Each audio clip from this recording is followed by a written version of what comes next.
thinks I'm smart?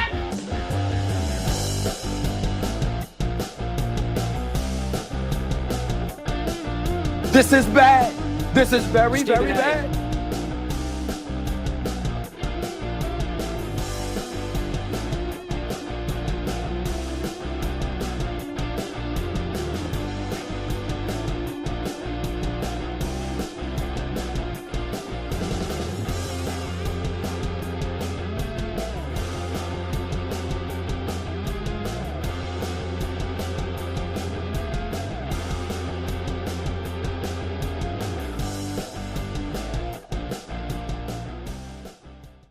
It's about I gotta say, it's the stupidest thing in sports. Being able to run as he shoots the moon to the fans here in Green Bay. That is a disgusting act by Randy Moss. This is not Detroit, man. This is the Super Bowl.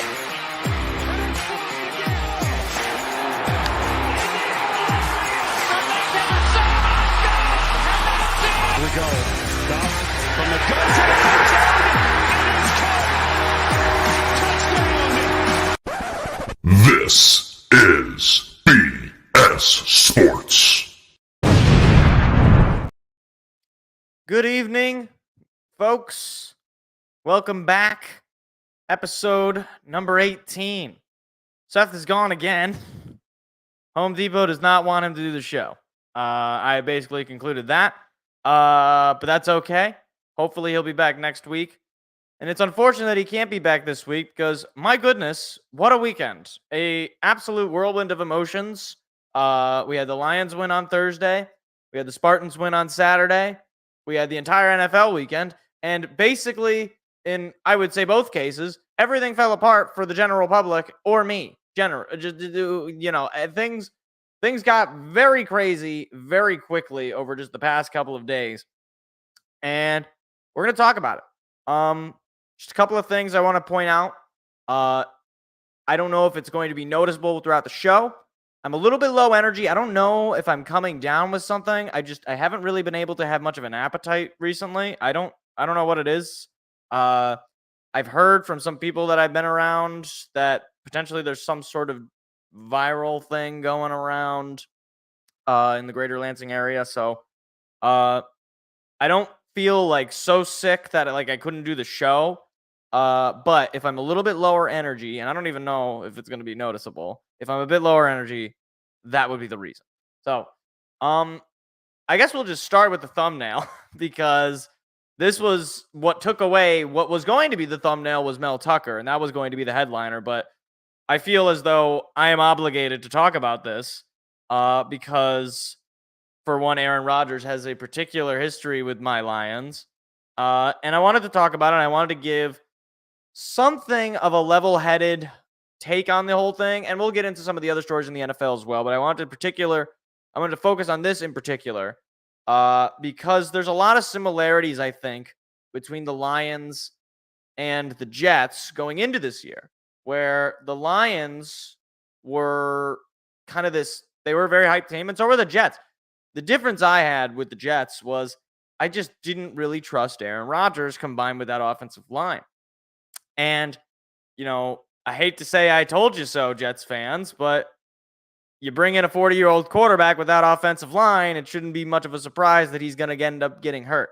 And I saw some people were talking about the turf or the grass or whatever. And I'm just like, guys, no, it's just not it. Okay. He's not Robert Griffin III playing at FedEx Field. Okay. It's Aaron Rodgers, played at MetLife plenty of times. He was on the run, basically the 4 plays that he played. And, I'm not happy about it because I'm not happy to see anybody get hurt. I just want to say that, something about this whole thing, this whole Jets going to get Aaron Rodgers, the Zach Wilson situation, the whole thing about the Jets, to me, it just felt like a ticking time bomb. Like, if something could go wrong, it would go wrong. And I'm not into the sports curses. If a team is doing something right, I don't care if it's the Jets, the Lions, the Bengals, the Browns. They're doing something right. I'm gonna say good things about you. And the Jets were doing something right. I would say. I mean, they didn't make the playoffs last year, but they look like a really solid team, especially on defense.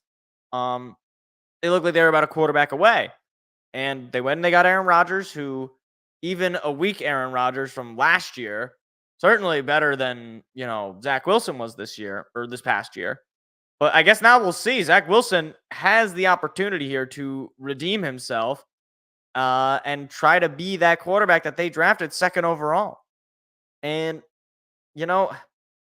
it sucks because, New York media and Jets fans generally probably already done with Zach Wilson. They don't want to see Zach Wilson. They were ready for Aaron Rodgers, and their season was over in 4 plays. And I know Robert Saleh came out and was like, why are we getting written off? It's like, Robert, buddy, we know why you're getting written off. You went for broke. You traded for this quarterback, and now that quarterback is dead. That quarterback came without an Achilles. Achilles not included, like the thumbnail says. And the main thing as well to take away from this is Green Bay also not very happy about this. Now, why is that? Well, because Green Bay needed Aaron Rodgers to play at least 70% of the snaps this year, or else they would forfeit getting that first-round pick. Now, obviously, Aaron Rodgers is not playing 70% of the snaps this year. He's not playing 1% of the snaps this year, probably.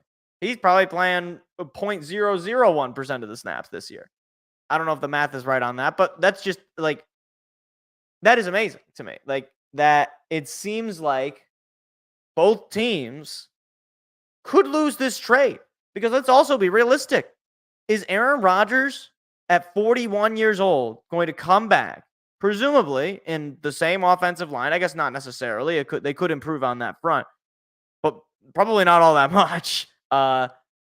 He's going to come back a year older with a healed Achilles and just forward down the field, just lead this team to the promised land? I don't think so. It seems clear to me that he's not Tom Brady.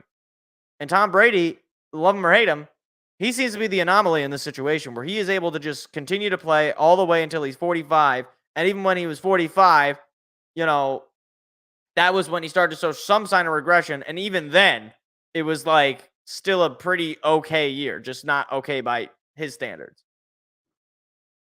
So, with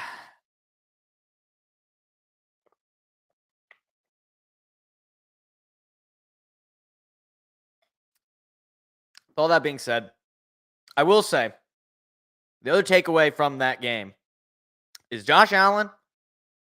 I don't know what happened to him since Brian Daboll left, because this guy is a turnover machine. Yeah, I mean, he's getting the ball to his opponents more than he's getting the ball to his own guys. Like, I don't know if Brian Daboll was the glue that made that offense work, but it certainly looks like it.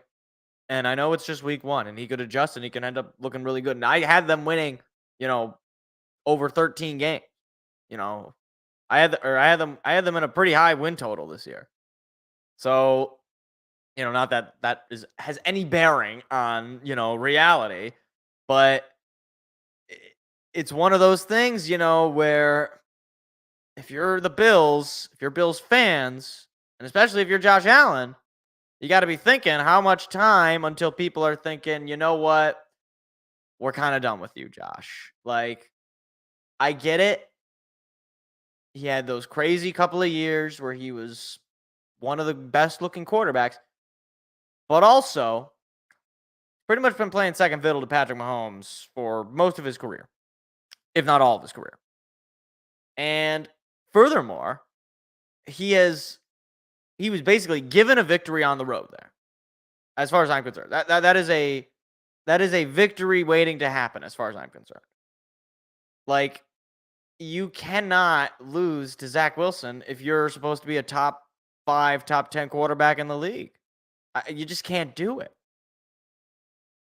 But he did. And to lose like that, overtime, punt return, I mean, that's just, wow. Wow. Talk about utter disappointment.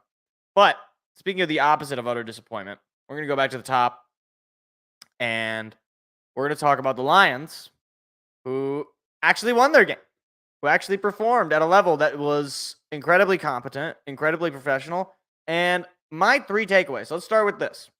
First takeaway, defense looked solid. Defense looked very solid. For one, take a look at the team stats. So, for the Chiefs, they had a total of 17 first downs. Okay. Lions had 19. So, offensively, obviously, we look better because we scored more points. But that's not technically true. We scored a touchdown on a pick six. But that's the thing. We had a defensive touchdown against Patrick Mahomes. Brian Branch, rookie of the year? Question mark? I don't know. But here's the thing that I think really was surprising was, let's see. If I could find the third down. Yeah, here we are. So the Chiefs, 5 for 14 on third down.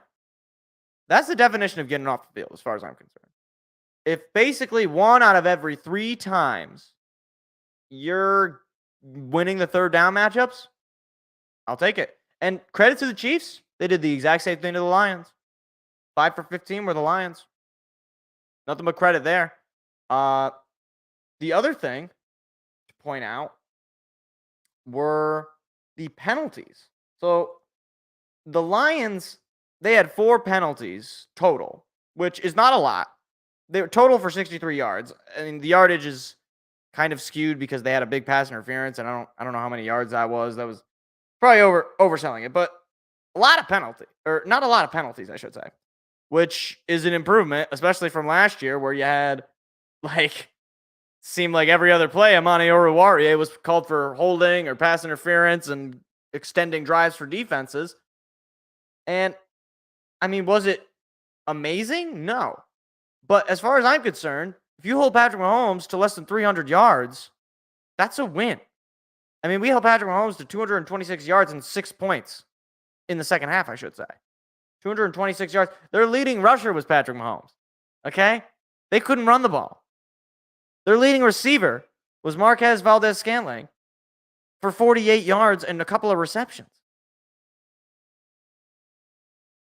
I mean, you're not getting diced up by anyone in particular. And look, the other thing, Kadarius Toney basically sold a lot of those passes. He had plenty of wide open looks where he just dropped it. Now, to be fair, a little bit to Kadarius Toney, some of those passes were a little bit tough. Like some of them were slightly inside. He was running too far. But even still, even trying to be fair to him, you got to make those catches. Like, if it hits your hands, in my world, if it hits your hands in the NFL and it's not like, you're falling backwards, then you got to catch the ball. You just got to catch the ball. In professional football, in the NFL, you got to catch the football. But on that note, defensively, I mean, you had a lot of guys just making plays. Derek Barnes had a TFL.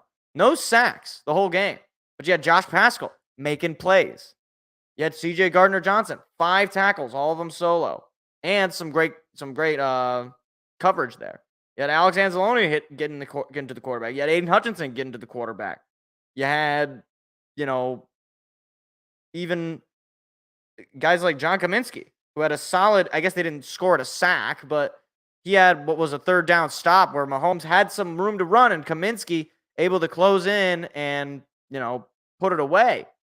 And of course, the Brian Branch 50-yard pick six swung the game. I mean, that's the sort of stuff that really doesn't happen with the Lions for the most part. The other thing about this game was the rookies, okay? And I already talked about Brian Branch. He had the pick six. That's just doing that enough. That's one play that you make, and that's it. All right, I've seen enough. I'm satisfied.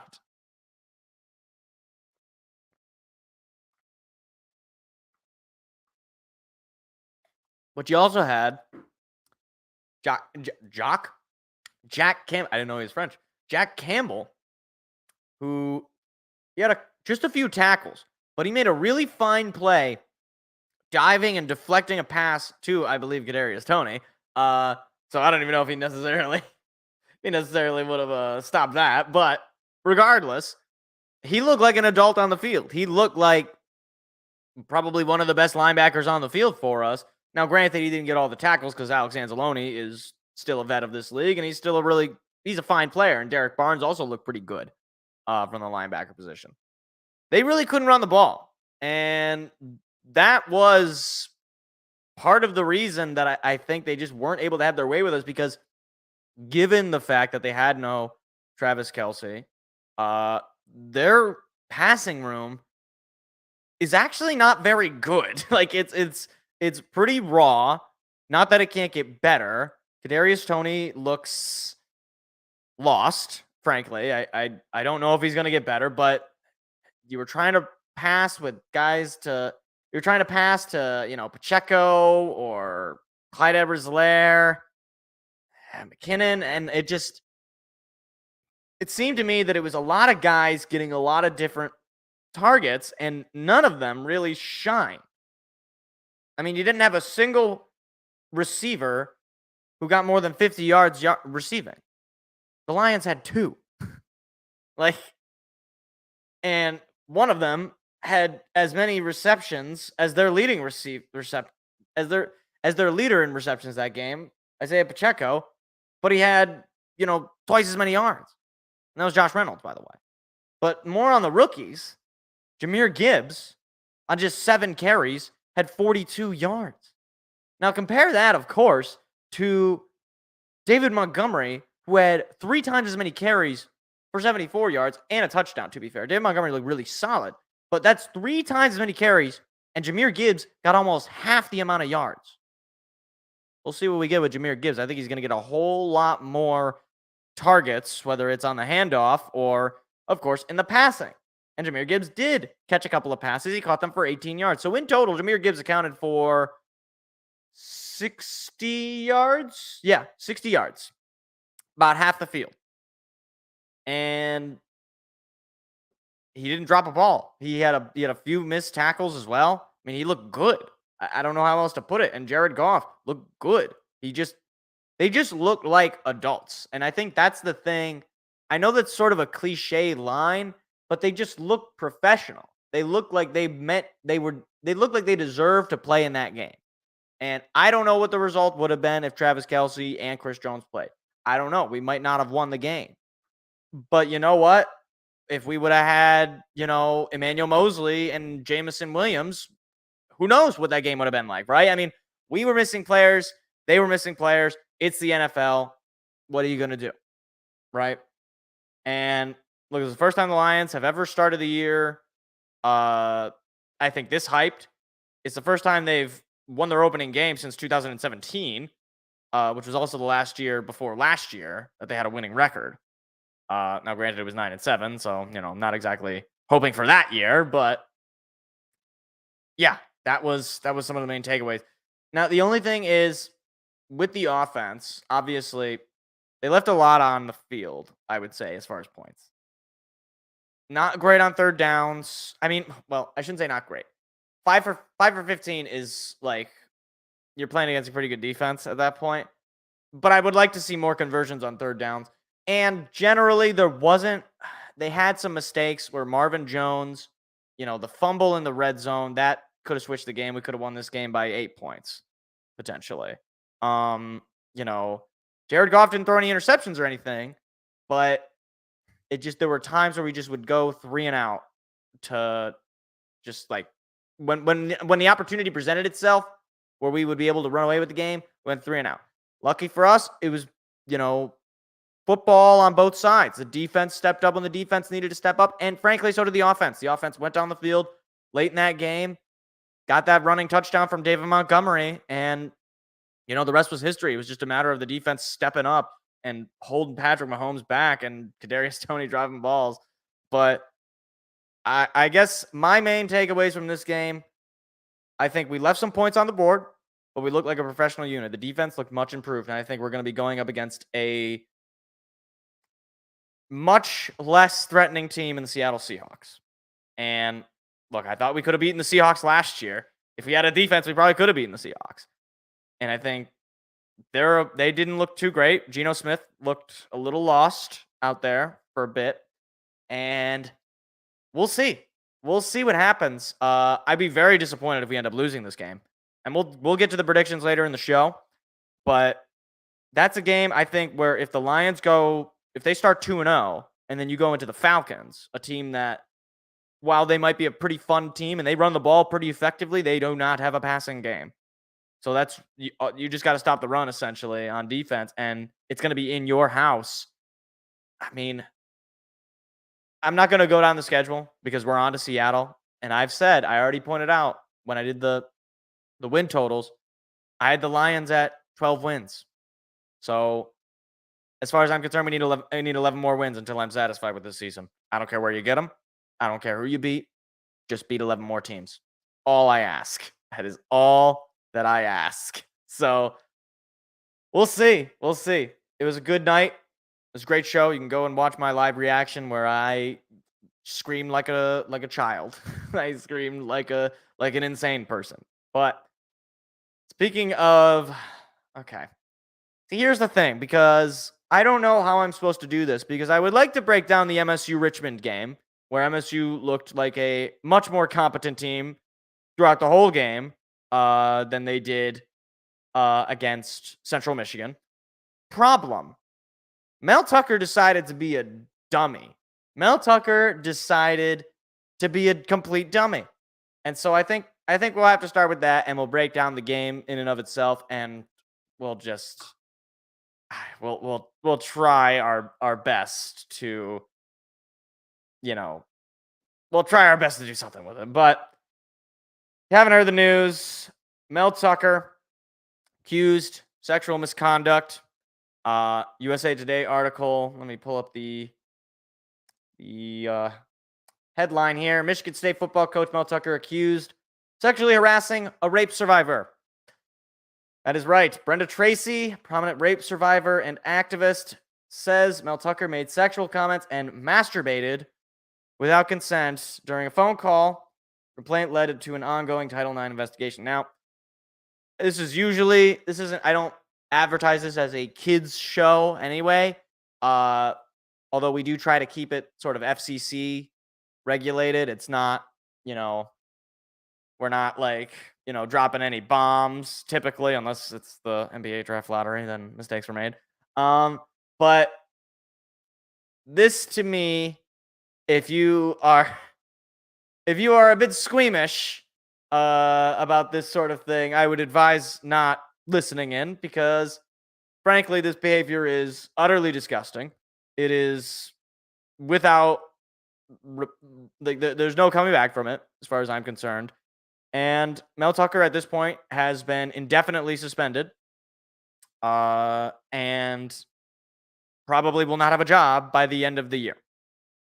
And I don't know if any team is going to want to hire him given the roughness of the circumstance. But I'm going to go through, and there is the actual discussion of the event itself, and then I will break down exactly what happened here, or exactly how, how it went down, because I think it's important for people to actually know, just to make the point ever clearer at just how bad this is.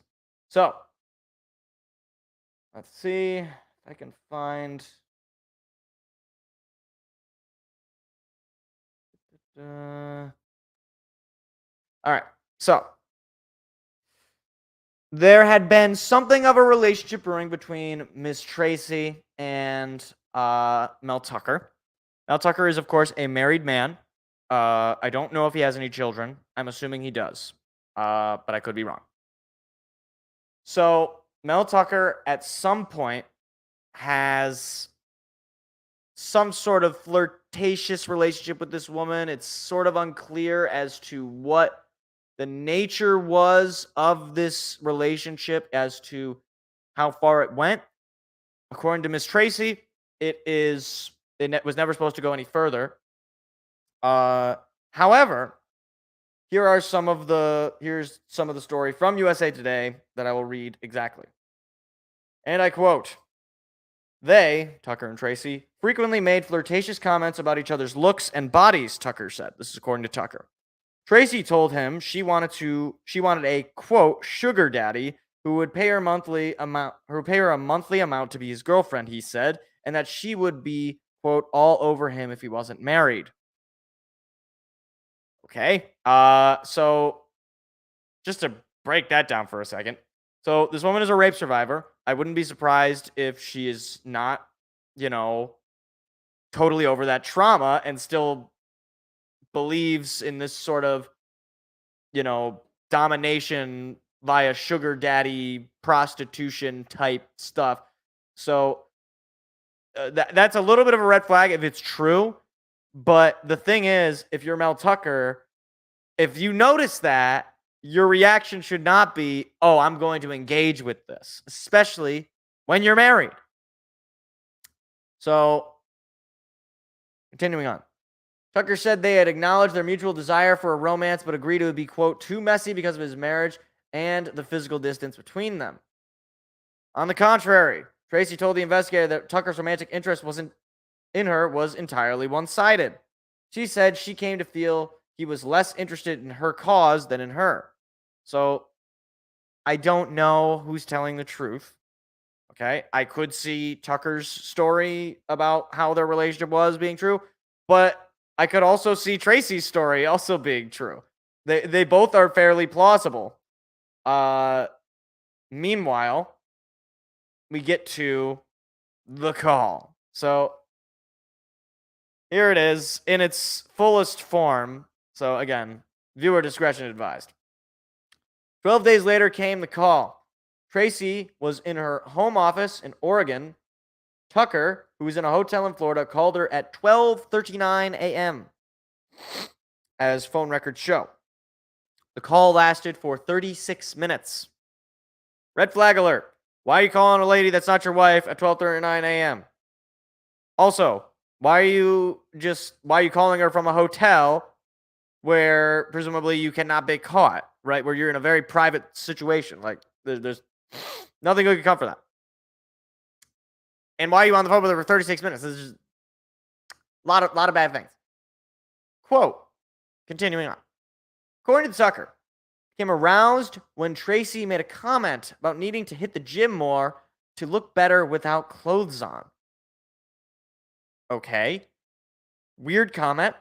Not sure if she actually made that comment, but I suppose she could. They then discussed how having phone sex could complicate their relationship, he said. This is according to Tucker. But Tracy suggested once would be harmless, and he agreed. Oh boy, a lot wrong with that. So, for one, the idea that you would have phone sex and it would just be once and it would be harmless. If they both agreed that they would be harmless, if that's the case, well, they're just both idiots, for one, because Mel Tucker is a married man, so it's certainly not going to be harmless to his wife. And it's certainly not going to be harmless to her, who is, committing adultery with this man, knowing that this is not going to work out. So it's just like both people not doing great. Assuming that this side of the story is how it is. Unequivocally, there's no doubt about it, Tucker told the investigator, case documents show. She was the one who said, we'll do it. Tracy denies all of that.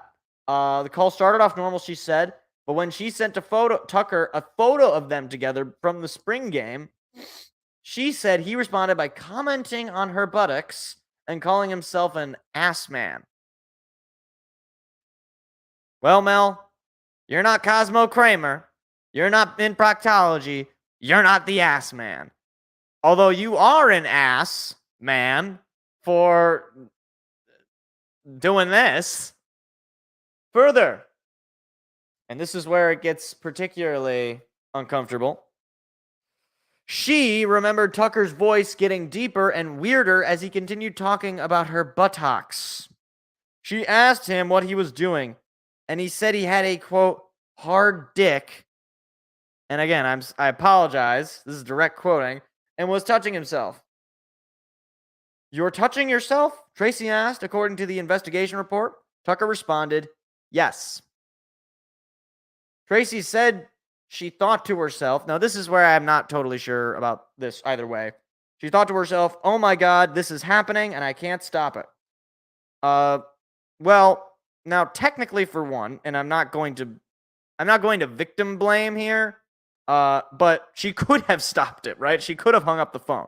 So that's where things can be a little dubious, where, if this was consensual or if she kind of was egging this on and she didn't want to hang up the phone, but then later regretted it, right? Like that changes the story. But either way, Tucker is in the wrong.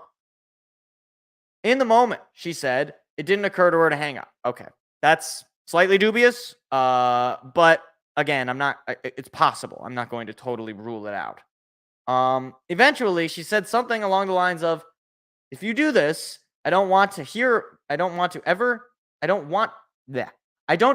hear about it. We are only friends. That's it. When he finished, Tracy said Tucker told her, thank you. Good night, sweetheart. She responded, yeah, and he hung up. So, very bad. Very, very bad. Okay?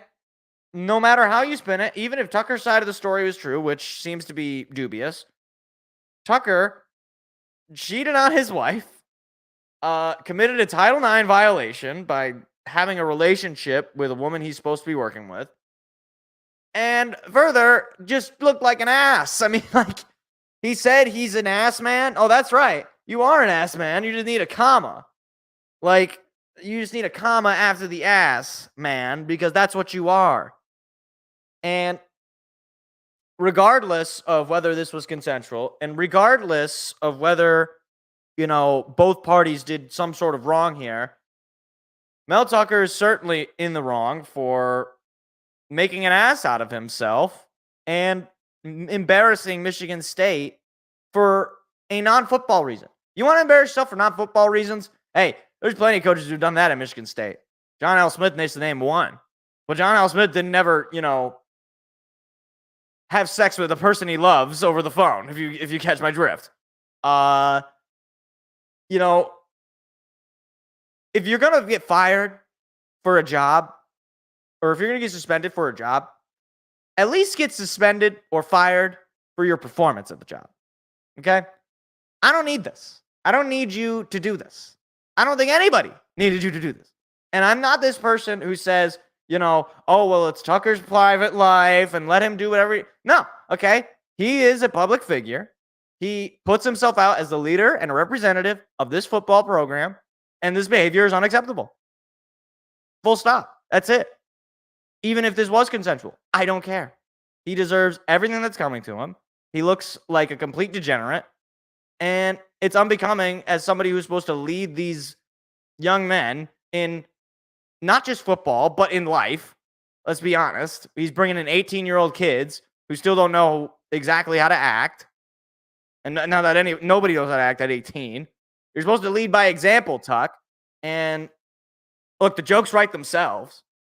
And I'm not even going to repeat the line because it's just low-hanging fruit. But basically, this whole thing, as far as I'm concerned, is shut down the season for me. I have pretty much no interest in this season.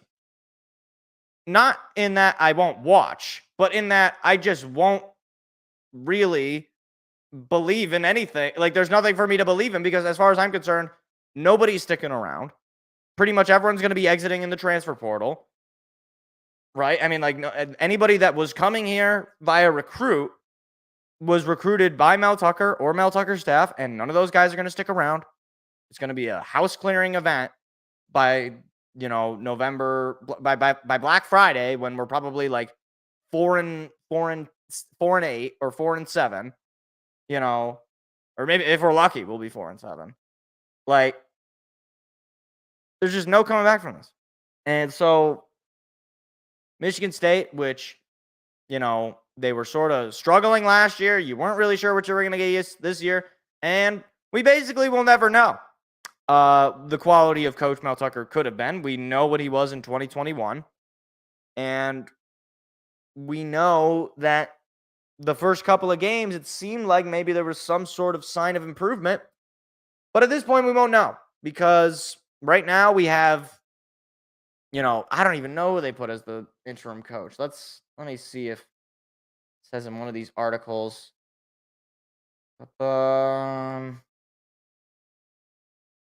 Doesn't say in this article on Bleacher Report. Does it say on this? I don't remember.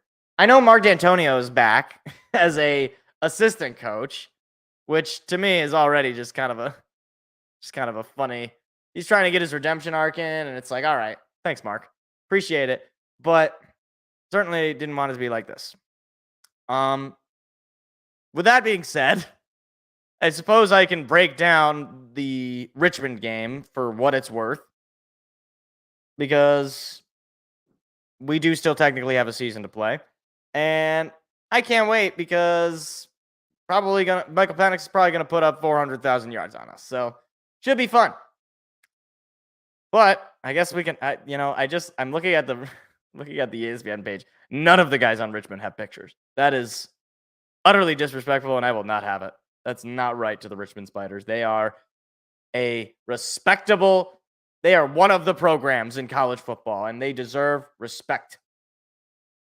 But with that being said, I need to look at the defense, because that was the first point I put, which was they held Richmond to 1 for 12 on third down, which I don't care who you are, that's pretty good, especially considering the fact that we weren't doing that at all last year. Maybe against Akron, but certainly weren't doing it last week against Central Michigan.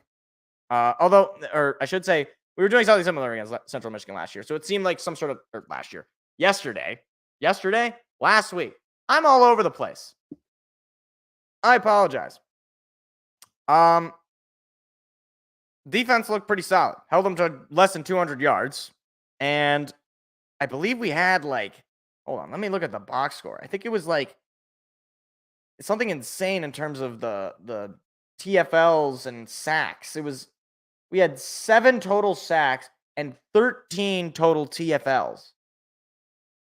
So obviously it's not 20 total. I think a TFL counts as a sack, but not all sacks are not all TFLs are sacks, but all sacks are TFLs. So 13 total tackles for loss, which again, I don't care who you're playing, you dominated them. And you held them to 14 points, but frankly, 14 points were in garbage time, and they were also due to our own mistakes. Both of them, it was a scoop and score on a fumble, and then the other one was a fumble recovery that were just right in the red zone, and they were able to easily score. But for all intents and purposes, throughout the whole game, I mean, you were up 17-0 at the half, and then in the third quarter, you just laid the smackdown on them. You scored 21 points in a quarter, and that's what I wanted to see. Because Noah Kim, I wasn't sure about him from last week, but this week he certainly had a night. 18 for 22, or an afternoon, I should say. 18 for 22, 292 yards, and 3 touchdowns. Again, it's not blowing me away, but it's a solid night. And it seems like he has a much better deep ball. He doesn't, he's not particularly accurate a lot of the times. But even still, I mean, you missed 4 passes. I'm not going to be upset about that. And he started off a little slow at first. And I was like, oh, great, here we go. We're going to have another slow start, and things are going to go bad. But he put it together pretty quickly, and the offense just started rolling. And the other big story was Nathan Carter. And this guy, he seems like he's going to be a weapon. 19 carries for 111 yards and 3 touchdowns for Carter. He had a 44-yard run on top of that. You also had Jerome Glover have a couple of receptions for 60 yards. And Trey Mosley got a lot more targets. 5 targets for 84 yards and a touchdown. Antonio Gates had a 45-yard bomb for a touchdown. Antonio Gates Jr., not the other ones. He doesn't play anymore. Christian Fitzpatrick, 3 receptions for 33 yards. Hey, Malik Carr, he caught 1 ball, which is as many as he caught last week, but it was for 22 yards. It was a pretty good play. And even Nathan Carter caught a couple of passes for 14 yards. So he can be used as a pass catching running back. And the other thing to note is, given Jalen Berger going down with the injury, probably going to see Nathan Carter a lot more. So we'll see about him. But I just, again, it's like breaking down this game after the whole Mel Tucker situation is like, it's like doing an obituary, or it's like, you know what it is? It's like when you I'm trying to think of an apt I'm trying to think of an apt analogy that is not like it's like when your team is really bad, like, and they're already out of the playoffs or something, but they just play a really good game, and you try to have fun and you try to break it down, but you're just looking at it, you're like, you know, I can't feel emotional about this. It's like right now, like the Tigers are losing, and I just don't care. Like I can't even be upset when they lose. And when they win, it's like, okay, yeah, that's fun, I guess. I just like it's just nothing. It's just like nothing. So that's kind of what this is. It's like we had our fun. We had our 2 blowout wins. And then this Saturday, Washington's going to come into our house and Michael Penix Jr. is going to put on his Heisman tape. And it's going to be a lot of fun for them. Not going to be a lot of fun for us. The only thing I will say, if we manage to win this week, then I'm right back in the ship. I'm right back into this. I'm like, okay, wait a minute. Something happened. We got a spark plug. Mel Tucker was holding this team back. I'm not saying we're going anywhere, but if Mel Tucker was the one holding this bag, that he was, just bringing in bad vibes to the team or what have you, then all right. But I don't think that's going to happen. And I didn't even necessarily think it was going to happen when Mel was here, but I just didn't want to get embarrassed. And ultimately, as far as I'm concerned, the rest of this year, guys, Trey Mosley, Noah Kim, Nathan Carter, just don't be embarrassing. That's the objective. Don't be embarrassing. Play competent football. And, I can't even remember the guy who's the interim head coach right now. I don't even know his name. But Mark D'Antonio, just, people know you, people respect you. You're a legend at Michigan State. Just make us respectable this year. I'm not asking for, I'm not even asking for 8 wins anymore. I'm asking for 6 wins. I'm asking for a bowl appearance in the East Serengeti Bowl or the Tucumbaloa Bowl or the Dixon Ticonderoga Bowl. Go Pennsylvania. I don't know. Aren't those from? I think that the pencils are from Pennsylvania. I think. Anyways, it's hard to really break down that game without feeling pain about the season. But the other thing around college football that I just wanted to break down as well was just kind of a slower week, I'd say. However, had a couple of stories that I wanted to look at. First was Colorado continuing to dominate. So let me see if I can find them. Here we are. Colorado took Nebraska to the executioner's house, and they straight murdered them. I mean, at first, it was no score after 1. And you're thinking, okay, Matt Rule, not going to go 0-2. Okay? You're not going to allow the Cornhuskers, Nebraska, trying to get themselves back into respectability. And then you give up 13, and you're down 13-0 at the half. And then you lose. Then you give up 10 in the third quarter, and you only score 7. So you're down 23-7 in the third, or after 3. Like, okay, you're still not totally out of this. And then you give up 13, so you lose the game 36-14. And Shedeur Sanders might be legit. The guy threw for 393 yards, 31 for 42, and a couple of touchdowns. Hey, even you had Xavier Weaver, who, if there was fantasy football in college, Xavier Weaver might give you 1 billion points for his performance. Okay? Xavier Weaver had 10 receptions for 170 yards. He was averaging 17 yards a catch. That means, essentially, if you threw the ball to him, he was getting a first down and a half and then some. A first down and 3/4, essentially, every single time he caught the ball. He also had a touchdown, and he caught a 41-yard. That was his long. That was the other thing. It was his long was a 41-yarder. So he still just kept piling on yards. And, of course, Travis Hunter, everybody's favorite player from last week, just 3 receptions for 73 yards. No big deal. Like, come on. I mean, come on. That is nuts. Okay? That is nuts. And I said it last week, I believe. My hot take, my spicy overreaction hot take, I think Colorado could be a playoff team this year. I really do. I think what Deion is doing is unprecedented.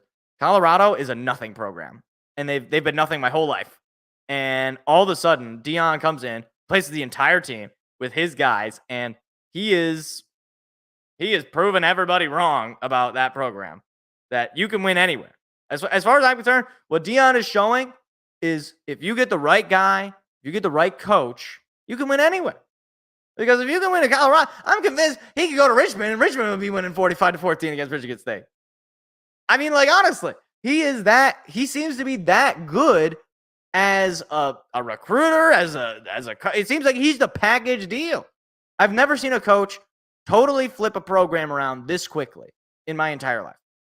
Ever. I mean, like, it just doesn't happen. So,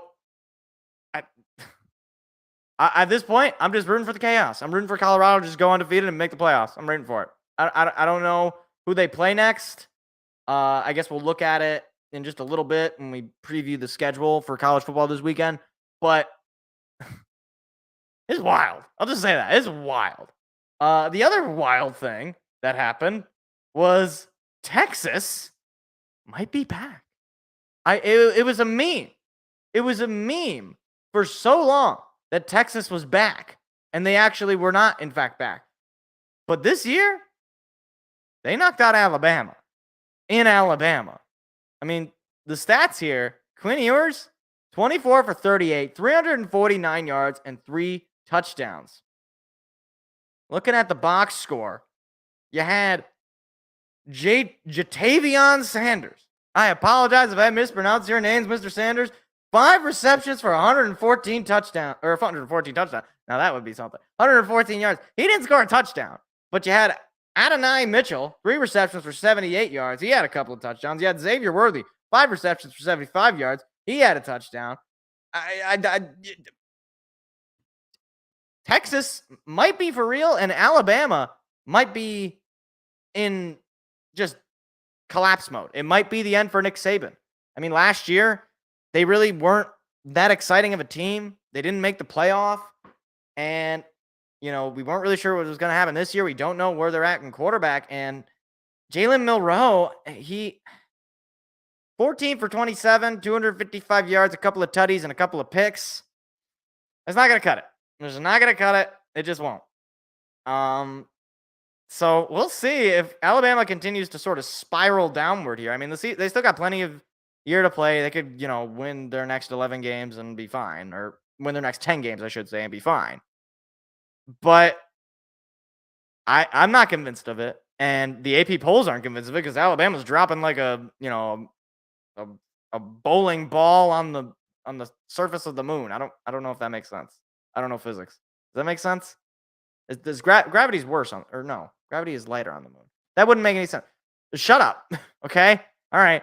This is a sports show. This isn't Neil deGrasse Tyson's, sports hour, okay? This is a show for men. But anyway, those are the 2 stories that I took away from college football. But looking at college football, got to take a look at the AP poll because the big notables, I'd say, as far as jumping up, number 1 is Texas. Texas jumped up 7 spots. They are now the number 4 team in the country. Michigan and Georgia still top 2. Michigan at number 2, Georgia at number 1, respectively. Florida State also has come up into the top 3. Number 3 overall. They moved up just one spot. Ohio State dropped out of the top 5, even though they beat Youngstown State. So they're at number 6. Alabama drops to the top 10. So they're number 10. And they got South Florida next week, who they will probably destroy, but I don't see that being a win that really pushes them that much further. I think they'll probably remain in the top 10, but if they lose another big game, especially once SEC play begins, I don't know. I don't see things going well for them. The other big notable, of course, is my sleeper playoff team. Colorado moves up 4 spots. They're now top 20. Number 18 in the country. They got Colorado State. Big rivalry game. I mean, I feel like Colorado's going to put up 100 on them, but who knows? Who knows? Maybe Colorado State wants to, end the hype train. The other notable is North Carolina dropping 3 spots. I mean, I didn't actually take a look at how Drake May played. I mean, they won, but like Appalachian, I'm telling you, I said last week, do not, and I mean do not schedule Appalachian State because they almost came away with it. And Drake May, his draft stock is plummeting. Okay? Drake May, 21 for 30, 208 yards, and no touchdowns. That's not great. That's not great. I mean, like, as far as draft stock goes, I don't think Shedeur Sanders is eligible at this point. I think he'll be eligible next year. But Drake May, he was looking like, at the beginning of this year, it was like Caleb Williams and him. Doesn't look like that anymore. Looks like maybe some other guys will sneak up and take the spot. But we'll see. Maybe he's got a whole rest of the year. Other than those movements, it wasn't a whole lot that I found all that notable. Pretty much most of these teams remain the same. You're not really going to find too much movement until you get mostly ranked battles happening. And obviously with Texas, Alabama, that was 2 top 25 teams battling it out. So you were going to have that. But other than that, I mean, didn't see a whole lot of movement there. But that is college football. Let me move on then to the NFL. And I already did the Rodgers stuff, so I'm going to do the rest of the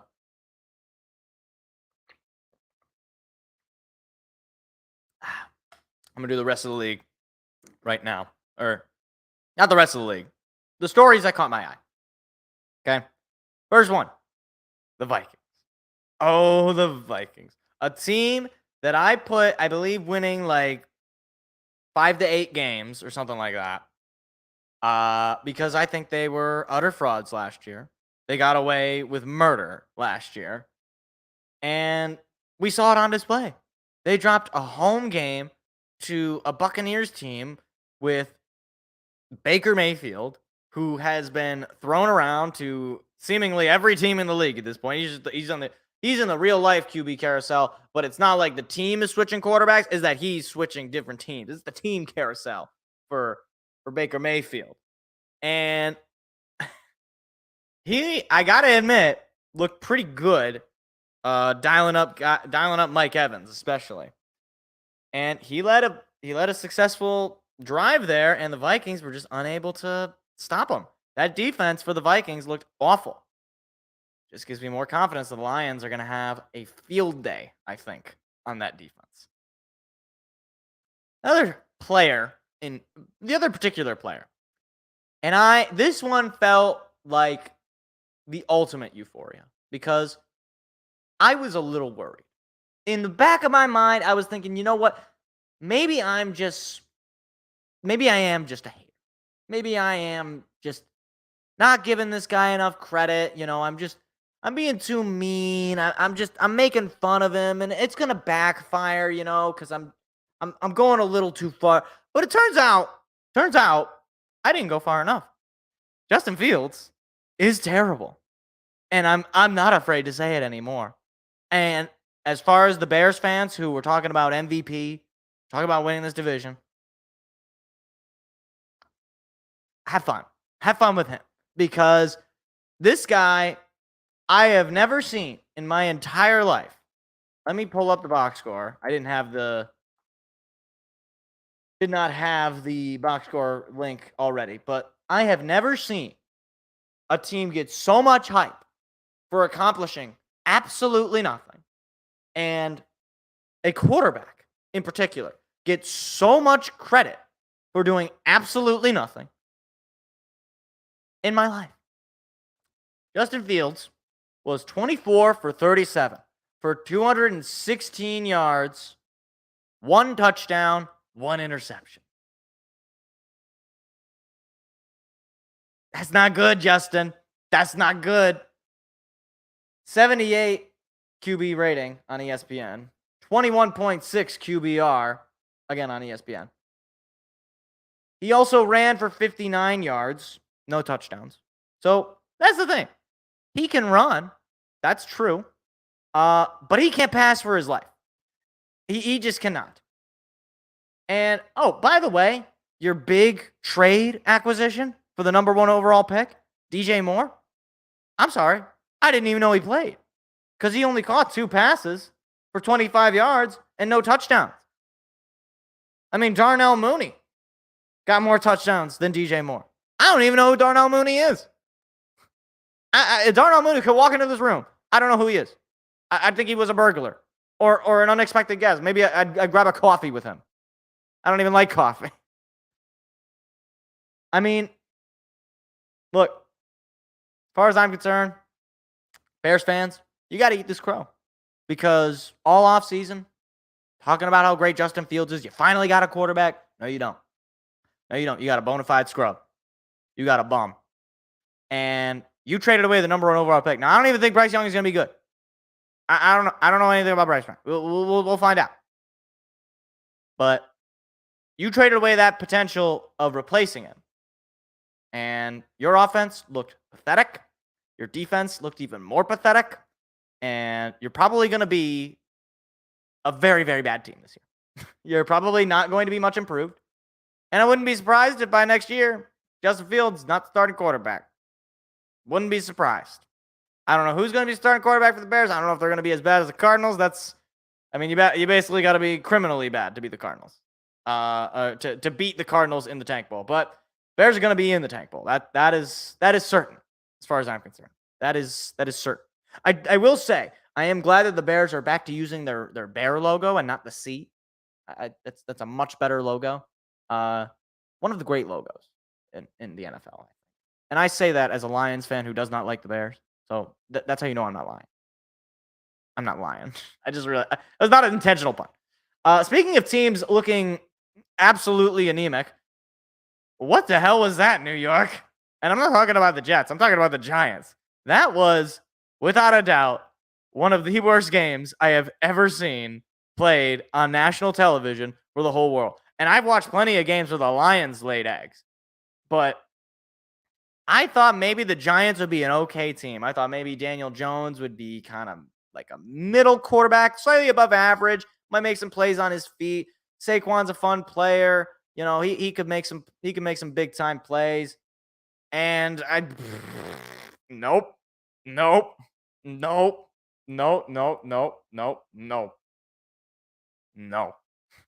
Absolutely not. Absolutely not. It was bad. You lose 40-0. I mean, I got to point this out, okay? Daniel Jones was 15 for 28 for 104 yards, which, by the way, was more yards than Joe Burrow, and I had him in fantasy, and I'm not upset. I'm just disappointed. No touchdowns for Daniel Jones. 2 interceptions. 7 sacks. Not 1, not 2, not 3, not 4, not 5, not 6. I'm on 2 hands. 7 for a loss of 47 yards total. They lost almost half the field just on sacks. He had a 8.4 QBR. Now, I'm not even saying you had to believe in QBR, but my gosh. I mean, did you even play? You managed to have a better QBR than Cooper Rush, who threw 1 pass. He didn't even make the pass. But I have no words. I just have no words for this. If you're the Giants, like, look, I did think they were going to take some step back, but they signed Daniel Jones. He was going to be, for all intents and purposes, their guy. And I don't know. It's not like an albatross of a contract. You're not necessarily totally stuck with him. But it doesn't look good. It doesn't look good at all. It looks, frankly, really, really bad for the Giants. And I don't know if it's Dabo. I don't know if it's Dayball. I'm not totally convinced of that. Dayball, I mean, you could accidentally land yourself in the playoffs and then just fall apart from there. That's possible. But I don't know. I think this team is just, They don't really have a whole lot of wide receiver weapons other than Darren Waller. And what do you? I mean, you can't win a game if you get sacked 7 times. You're just not gonna win. It's just not gonna happen. It's just not gonna happen.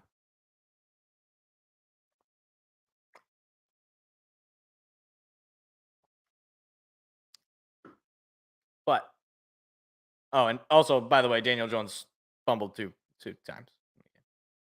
Fumbled twice. So, yeah. He didn't lose the ball, but it's just saying, But that pretty much wraps up the stories for this week. Obviously, Seth is not here, but we will still do the picks. Seth has sent in his picks, and I got to pull up week 2 schedule. Wait, why am I doing that? I could just pull up the pick 'em that I already wrote down all the things. So, last week, I ended up winning by one game, 10-9. Shout out Raiders for pulling off the dub, and Buccaneers for pulling off the dub. But unfortunately, the Steelers did not show up. So it was a little close, but we had very similar picks. So we shall see if that will remain the same. 1 week in, we have a little bit more knowledge about some of these teams. But we shall see. So we're going to need some music. That's for sure. Let us grab this one.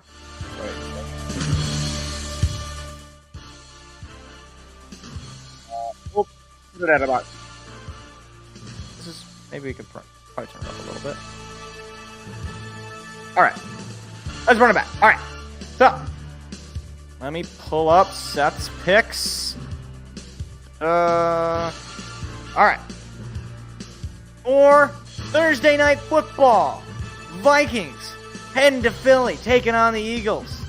Seth is taking the Eagles. I agree. I think the Vikings look very, very bad, and the Eagles did not look great last week either.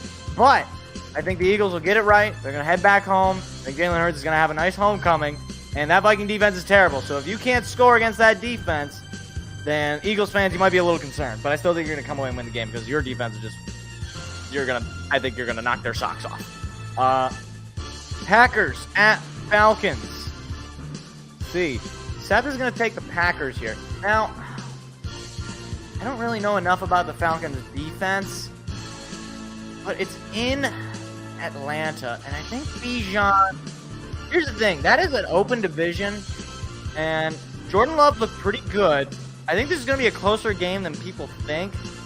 I don't actually see the Packers coming away on the road and winning this game. I'm going to go with the Falcons. I'm going to have to disagree with Seth here early. I'm going to go with the Falcons to win this game.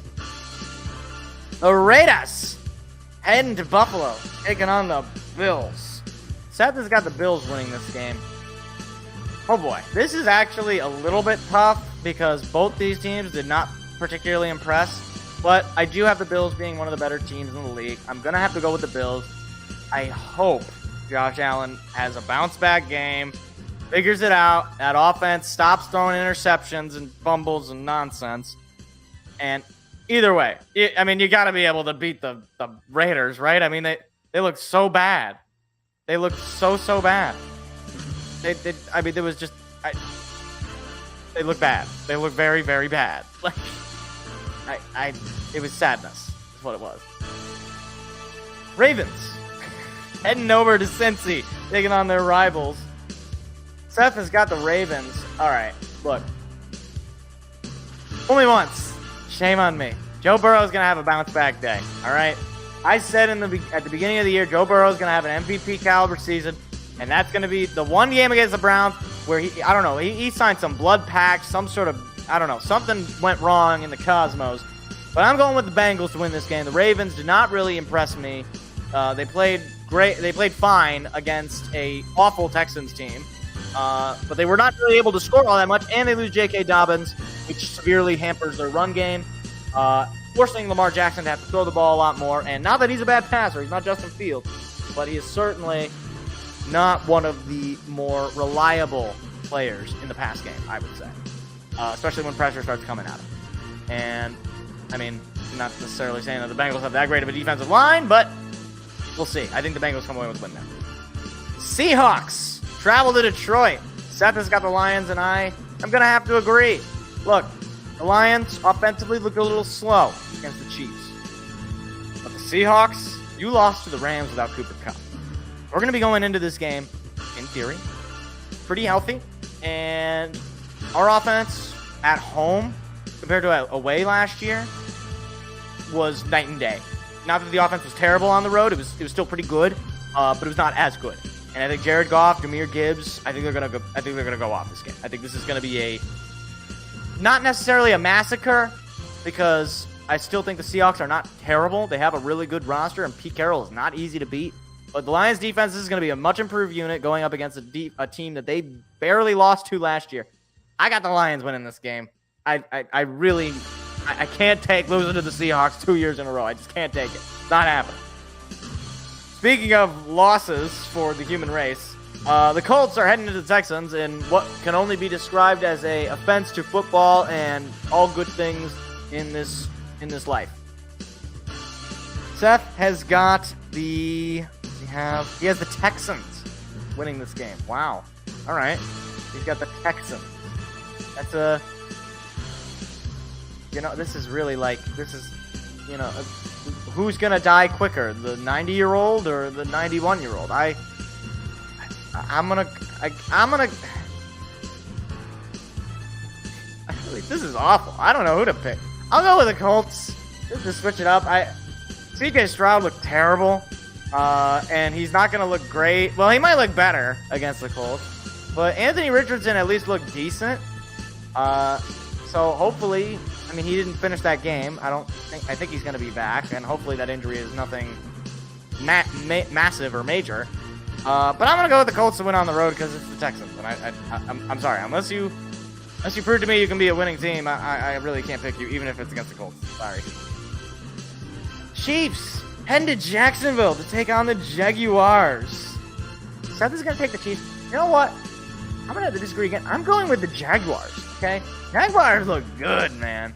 And it's going to be in Jacksonville. It's going to be a raucous crowd. They're ready to go. And look, Chiefs offensively, if Kadarius Toney keeps dropping balls the way he did last week, I think the Jaguars could run away with this, especially at home. I'm just saying. This is going to be a revenge game for the Jaguars. Remember, they got eliminated in the playoffs by the Chiefs. And now they're going to their house. And we'll see where they're at with Kelsey. They got Chris Jones, so their defense is going to be improved. But their defense is already pretty good, even without Chris Jones, as seen last week. But no, I'm going to go with the Jaguars. I believe in Jacksonville. I do. Call me crazy. I believe in the cat teams. I feel like I think I've picked every cat team so far. We'll see if that continues. The Bears heading to Tampa Bay, taking on the Buccaneers. Seth has picked the Bears to win this game. That is fascinating because I am going to have to... I don't know what... Seth is on drugs. I don't know if this is... Maybe he got captured. I don't know. Maybe Home Depot's making him snuff pain or something. But no, I'm going with the Buccaneers, okay? Baker Mayfield looked like a solid quarterback, and that Bears defense is atrocious. And he already took advantage of a bad defense in Minnesota, and I think somehow the Bears managed to have a worse defense than Minnesota, and it's going to be in Tampa Bay, and I think Mike Evans is going to go off. I'm going with the Buccaneers. I don't know. Maybe Seth has Justin Fields as a fan. The Chargers taking on the Titans. Seth has got the Chargers. Heartbreaking loss for his Chargers last week, but I think they're going to come away with the win this week. The Titans look absolutely awful. If you let that offense, if you're the Chargers, if you let Ryan Tannehill and that garbage offense run amok like you let Tua Tagovailoa and Tyreek Hill just, embarrass you on national television, might have to close up shop in LA if that's the case. But I don't think it's going to happen. I think the Chargers are going to come back. I think Justin Herbert's going to have another great game, as he did last week for me in fantasy. Really appreciate it, Justin. I'm in 2 fantasy leagues, by the way. One has Justin Herbert, one has Joe Burrow, in case people were wondering. Giants heading to Arizona. Now, look, This is a battle of two teams that look very bad. But I said the Cardinals are not winning a game. I already know what I'm picking, and Seth is agreeing with me.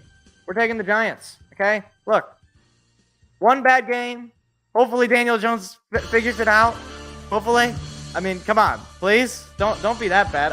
I really don't want the Cardinals to win a game. And I'm not even just trying to like punch down. I just want to see a team go 0-17. If a team can do it, it's them. Honestly, I really think that's possible. But yeah. So I got nothing else to say. The Cardinals are terrible. They got Josh Dobbs as their quarterback. What do you want from me? 49ers heading to LA, taking on the Rams, division rival. 49ers and Rams. Seth taking the Niners. I agree. I will take the Niners as well. The Rams look pretty good. Okay, they played against the Seahawks, who already had a bad. I mean, I don't know if they're going to be all that good this year.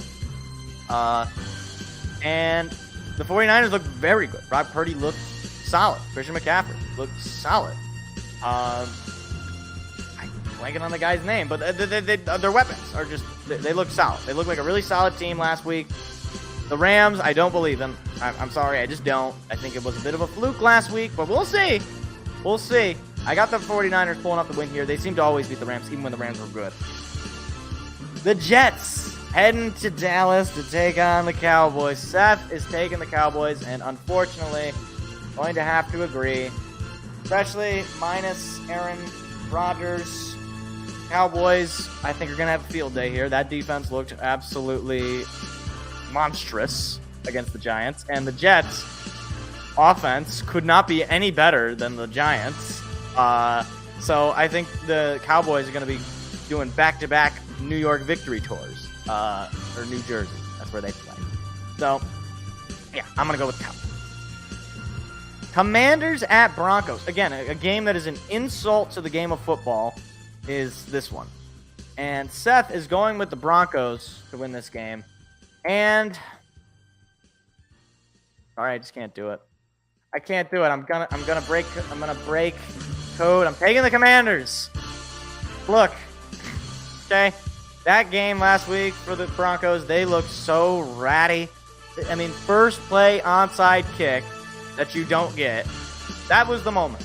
That was the moment for me when I realized, okay, Sean Payton is an insane person, and he has lost all goodness in his coaching ability. So, yeah, I'm taking the Commanders. I don't think they're particularly good, but I also don't think the Broncos are particularly good. It's going to be interesting. Commanders are going to be a 2-0 team in my world. We'll see. The Dolphins heading to New England, taking on the Patriots. Seth has got the Dolphins, and I will agree with him here.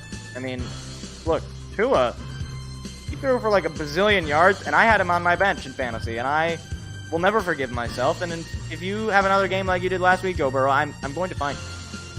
And I'm not going to do anything violent. I'm just going to look for you. And then just be like, hey, don't do that. Have a good game, please. I don't want to lose a... He had 3 points in fantasy, okay? I can be upset, can't I? All right. Dolphins are going to win this game. Patriots looked better, I guess, than I expected, but they're still the most boring team in the league. The Dolphins, I think, are going to destroy them. I mean, like, Tua and Tyreek and Jalen Waddle, and I think all them boys are just gonna massacre them. I don't think it's going to be particularly close. Although, Belichick is very defensive-minded, and we'll see. Maybe it won't be a high-scoring game, but I don't see the Patriots really getting off the ground. We'll see.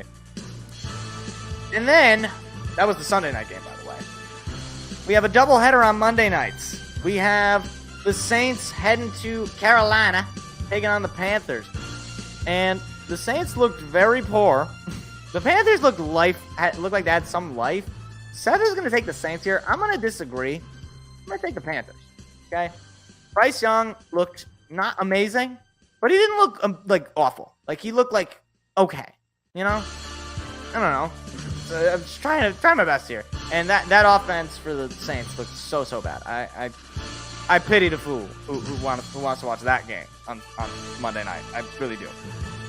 Finally, we have the Browns and the Steelers. Seth is going to take the Steelers, and I am inclined to agree. The Steelers laid an egg. They did, but I don't think they're going to do it again. Especially not against the Browns, who are riding high right now because they just beat Joe Burrow and the Bengals. I think that is going to be the peak of their happiness. because I just don't think they're going to be a very good team. But we'll see. I don't believe in Deshaun Watson just yet. Got a fine game, but we'll see. We'll just see if he can do it again. If they end up winning that game, then maybe there's something there. But I'd just rather trust Kenny Pickett and George Pickens to figure it out after a struggling start against a really good defense in the Niners. But yeah, I'm gonna go with the Steelers. So, recap. Vikings, Eagles. We both are taking the Eagles. Packers, Falcons. Seth is taking the Packers. I am taking the Falcons. Raiders, Bills. Both taking the Bills. Ravens, Bengals. Seth is taking the Ravens. I am taking the Bengals. Seahawks, Lions. We are both taking the Lions. Colts, Texans. Seth is taking the Texans. I am taking the Colts. Chiefs, Jaguars. Seth is taking the Chiefs. I am taking the Jaguars. Bears and Buccaneers. Seth is taking the Bears. I am taking the Buccaneers. Chargers, Titans. Seth is taking we are both taking the Chargers. Giants, Cardinals. We are both taking the Giants. 49ers, Rams. We are both taking 49ers. Jets, Cowboys. We are both taking the Cowboys. Commanders, Broncos. Seth is taking the Broncos. I am taking the Commanders. Dolphins, Patriots. We are both taking the Dolphins. Saints, Panthers. Seth is taking the Saints. I am taking the Panthers. And Browns, Steelers. We are both taking the Steelers. So, that is it. That is where we will wrap up the show. Hopefully next week we will have Seth back. Hopefully, I please. It's hard to do the show by myself, man. I need more people to bounce off of. But yeah, we will see what happens this week. Hopefully, we come back and it's a victory Tuesday for all of our teams, including MSU. But I doubt it. I wouldn't be surprised if our pro teams won. But other than that, it's gonna be a lot of football. Primarily, it's gonna be football taking over the show for pretty much until maybe basketball and hockey starts. And then you might have some segments on that. But either way, pretty much going to be football. So, thank you all if you came by, stopped in for a little bit. I will be back next week. I don't know why I had a stroke there. I'll be back next week. Hopefully, I'll be potentially more energy. I don't even know if my energy levels were that low here, like I said. But I will be back next week. Hopefully Seth will be back if Home Depot decides to stop committing crimes. This is a joke. This is a joke. This is a joke. Okay. Have a good night, everybody. And also, of course, I won't be live for I'm not sure if I'll be live for the MSU Washington game, but I will be live for the Lions game week 2. So that's another point of reference. So I'll be live for that game. And hopefully it's going to be a Lions victory. That's Sunday. So it'll be Sunday at noon Eastern. Sunday at 1 p.m. Eastern Standard Time, noon Central Time. But hopefully you can come out to that. And other than that, that's it. That's it for the show. I will see you all potentially Saturday for the Michigan State-Washington game. Probably not, though, because I just know. Also, it's on Peacock, and I'm going to have to figure that out. But certainly for the Lions game on Sunday. So have a good night, everybody, and I will see you then. Goodbye. Goodbye, everybody.